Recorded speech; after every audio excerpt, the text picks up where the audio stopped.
So, what does it mean to make ourselves, as a spiritual attitude or a spiritual practice, to make ourselves a no man's land? You see. So, this means to empty out. Another way of thinking of it, or term that comes to mind, is to get out of my own way.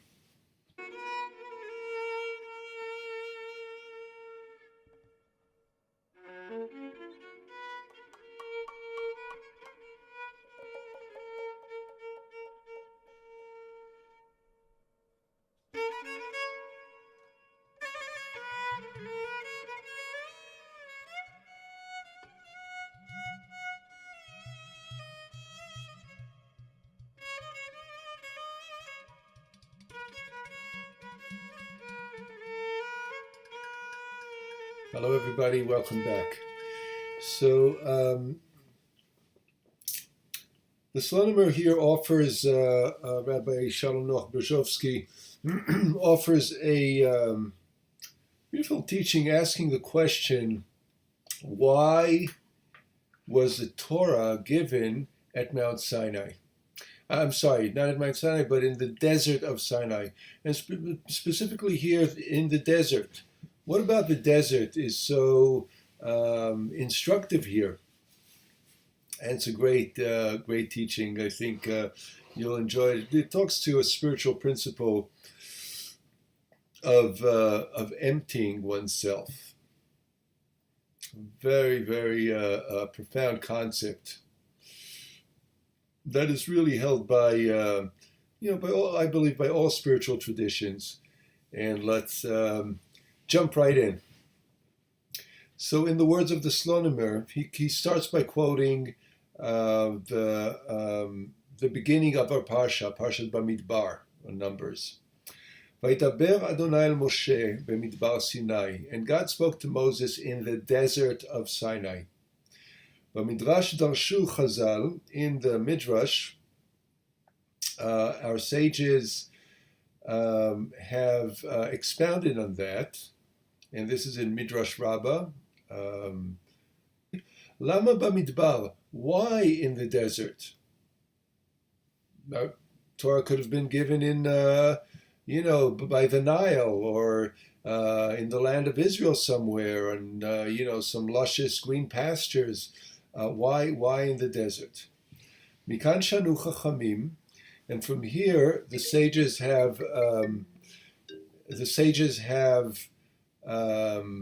taught, again expounded, begimel dvarim nitna haTorah. With three things the Torah was given: ba'esh, uvamayim, uvamidbar. With fire, with water, and with desert. It's great midrash. I just love it's almost like a haiku, where it kind of surprises you at the end, like this little twist. So with fire, with water, and with desert. So why with fire? Because we read in the story of the giving of the Torah, the revelation at Mount Sinai, that Behar Sinai Ashen Kulo, and the mountain was all in smoke. Obviously, there was fire. Why water? Because in the book of Judges it says Shamayim Natafu, Avim Natafu Mayim, that water, that the sky was pouring forth with water. And why in the desert? And the proof text is this parsha, right? Vaydaber Adonai Moshe b'midbar Sinai. God spoke to Moses in the desert of Sinai. Davar achel, here's another take. Kol mi she'eino oseh atzmo kemidbar, hefker, eino yachol liknot et haTorah ve'achokma. Anyone who does not make themselves as an empty desert is unable to acquire Torah and wisdom. And this is why it says, Bemidbar Sinai, in the desert of Sinai, God has spoken to Moses and given the Torah. So a person who cannot make him or herself as a midbar, a desert, and there's an adjective, hefker. And I want to focus on the word hefker for a moment because it has several meanings in depending on connotation. And here I'm going to translate hefker as empty. When we talk about geography, so for instance, in that context, the word hefker means like a shetach hefker, a land that's hefker, is a no man's land. Something that is left hefker is left ownerless. Nobody owns the thing.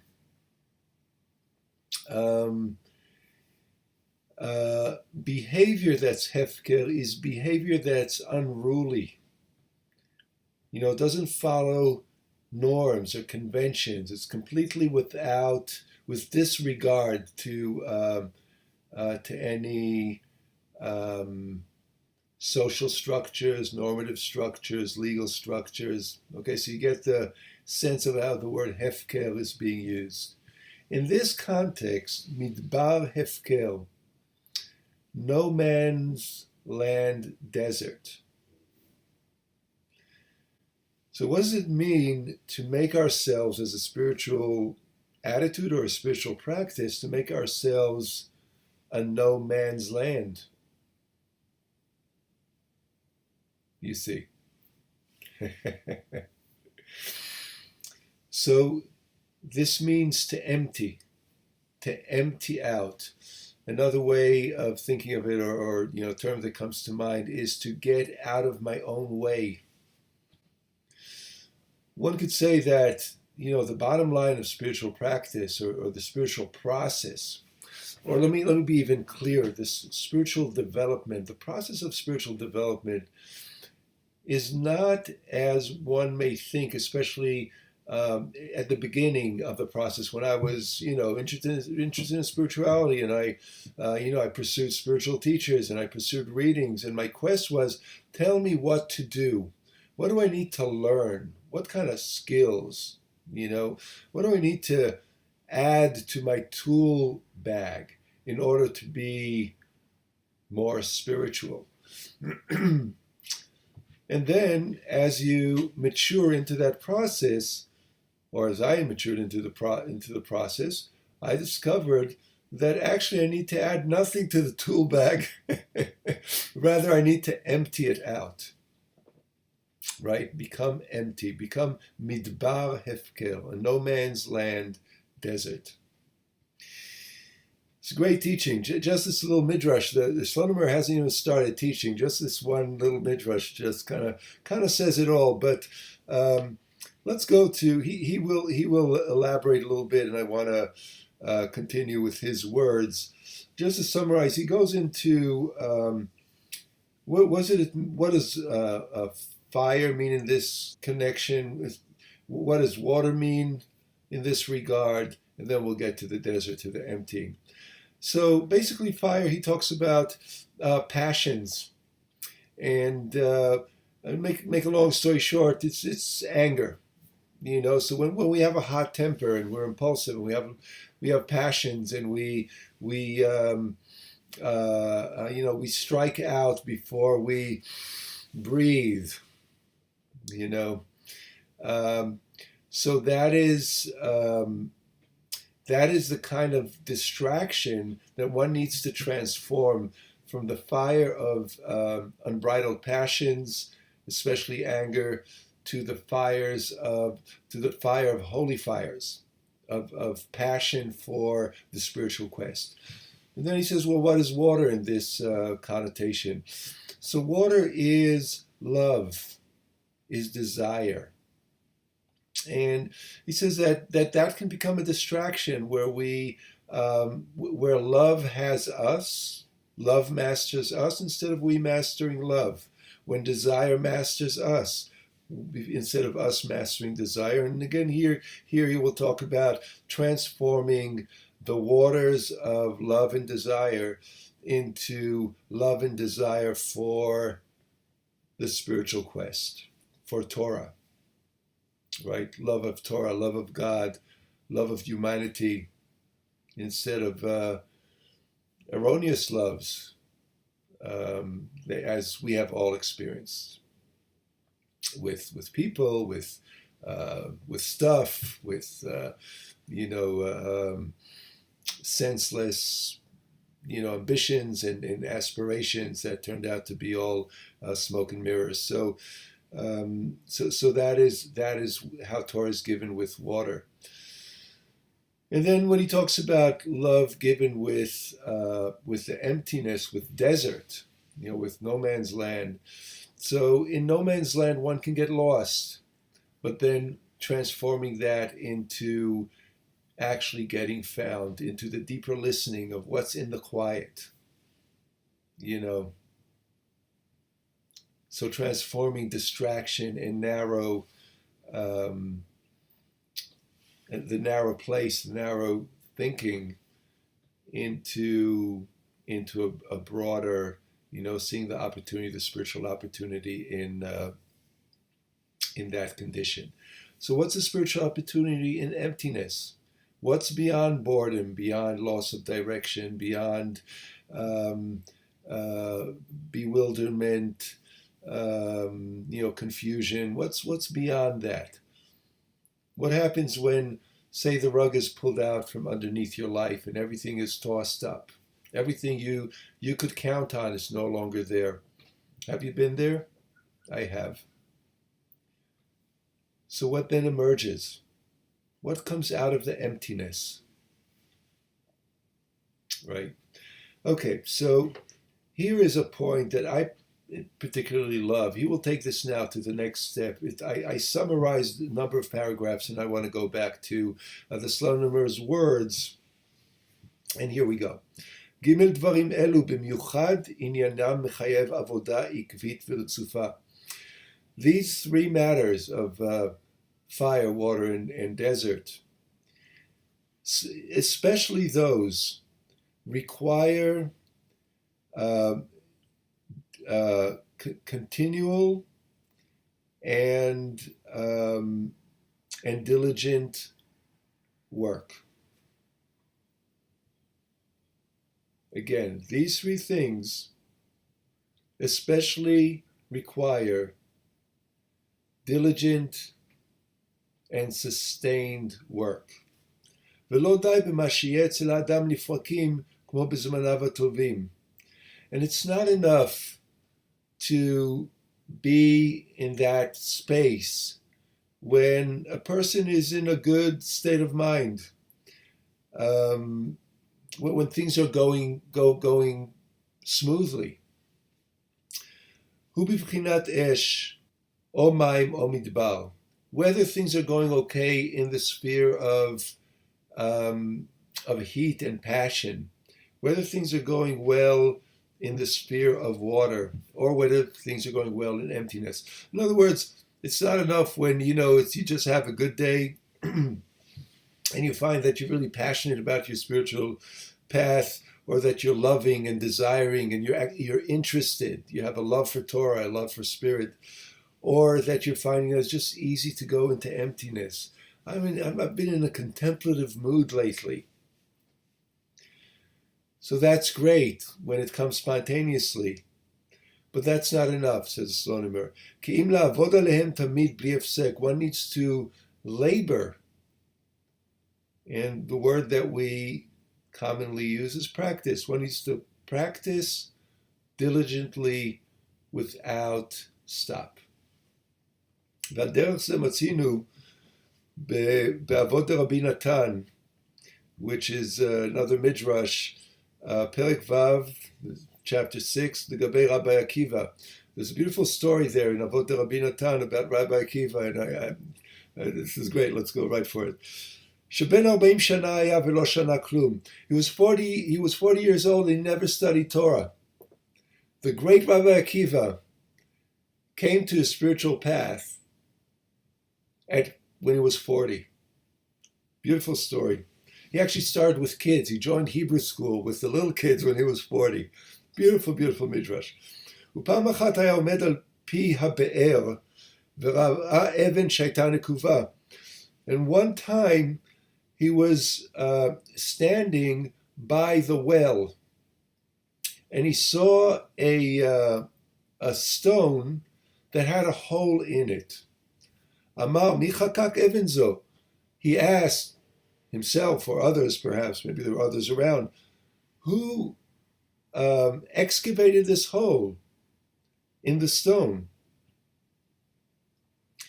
Amru lo hamayim shetadir noflim alea b'chol yom. And the people there said, oh, this hole is because there's water always dripping on it. Every day the water is dripping all the time. And over time, the water drops have drilled this hole. Amru lo Akiva, yeta koreh avanim shachaku mayim. And they said to him, it even says in Job, this is a quote from Job, this is exactly as the quote says, the water that has eroded the stone. Miyad haya Rabbi Akiva dan kal v'chomer be'atzmo. Immediately he came to a conclusion related to himself. Kal v'chomer is a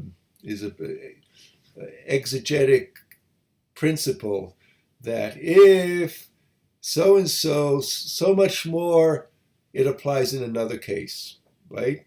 So he applied that to himself. Marach pasal et hakashe. If the soft water was able to sculpt the hard rock, divrei Torah shekashin kebarzel, the words of Torah that are hard as steel, alachat kama b'kama sheyachkeku et libi, so much more so that they will be sculpting my own heart, which is really just flesh and blood, and immediately return to the study of Torah. What a beautiful, beautiful midrash.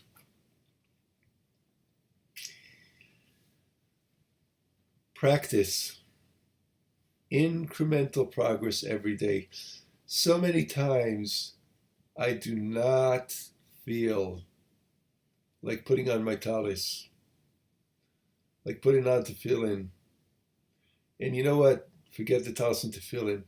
Just to sit, to carve out the time in the morning, to connect to spiritual practice, to connect to the spiritual realm, to sort of align my mind in that direction. The word is calling on me. I am a busy man.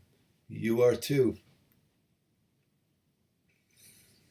But that drip, drip, drip, drip of daily practice in the realm of passions, in the realm of desires, and in the realm of emptiness, right, as the Midrash teaches us.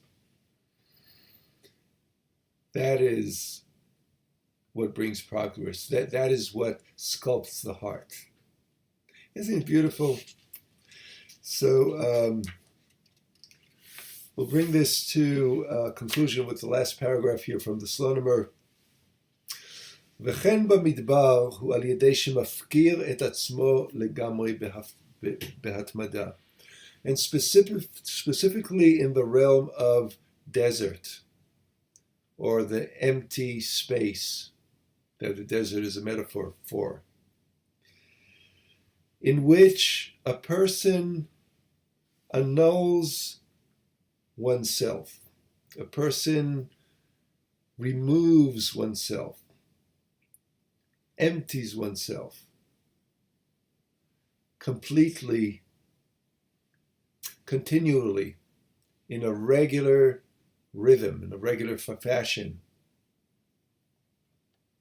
As it says, כמו דכתוב שם במדרש תנחומה, שהאור שנברא ביום הראשון הוא אור אלוקות. And he was going to go into another midrash. I think it's worth actually going through it. It adds another complexity to the teaching, but Let's go there. So in the commentary in Midrash Nachuma, it says that the original light that was created on the first day of creation, this is in Genesis, in the story of creation, Hu Ora Elokut, it was not optical light. And why was it not optical light? For those of you who are not familiar with the story of the 6 days of creation, because on the first day of creation, light was created, but the sun and the moon were created on the fourth day. So therefore, what kind of light was the light that was created on the first day if there was no sun and moon? So obviously it's not optical. And the commentators tell us that, as you may have guessed, it was spiritual. Some say it was the soul. Different ways of different interpretations of what was that first mysterious light that was created on the first day of creation. And here it says in this midrash that that was the divine light. That was not yet proper. The world was not yet ready to contain. You know, it's the world as it was created. Physical reality was incapable of holding that light without bursting, without being damaged, basically. So the Holy One hid that light as a hidden light for those who are diligent in Torah, or for spiritual workers, for spiritual seekers. In other words, embedded in creation, there's a divine light, but it's hidden, and it's there for those of us, you and I and others, who are drawn, are intuitively seeking to find, to reveal that light. So the Holy One has hid it for us to pursue, for us to hide and seek. This is the divine hide and seek, right? God says, "I'm hiding," and we're we're running around seeking. And he says, "Le'elu shemitzarim atzmam tamid al Torah," and it's hidden for those who are making an effort, a continual effort, to discover the light.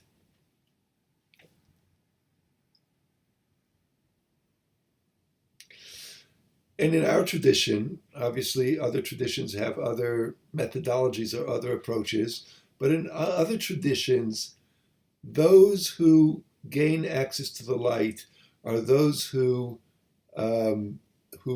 pursue the study of the Holy Torah, and eventually the light in Torah reveals itself. And there's a feedback loop in the last sentences. שעל ידי שמכניעים תדיר את חומריותם, משיגים האור הגנוז בתורה.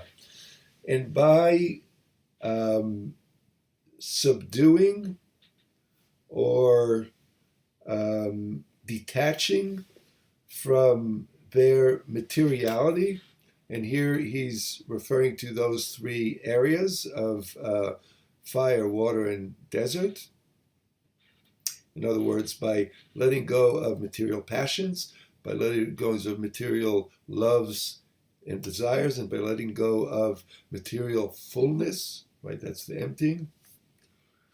Those seekers can attain the light that's hidden in Torah. So why was the Torah given in the desert with fire and with water?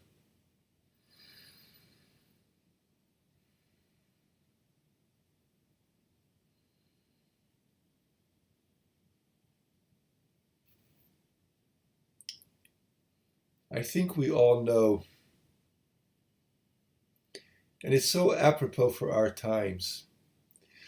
We're living in times where the speed of life, has accelerated from even in our lifetime. everything is speeding up, is just going into this pace that's just hard to catch up. Um, Travel is hard to catch up. The speed of information is hard to catch up with. The amount of information that comes at us is hard to catch up with. The amount of material abundance and goodness and stuff and implements and check your garage or storage place. The clutter that we're creating in our time.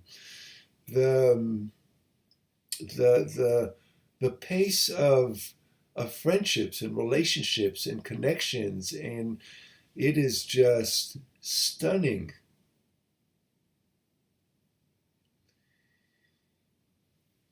And the antidote, the remedy, is desert. It's so apropos.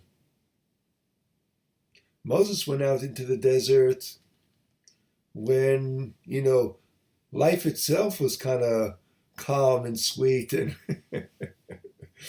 so Kal Vachomer, so much more so for us in the 21st century, the path to spirituality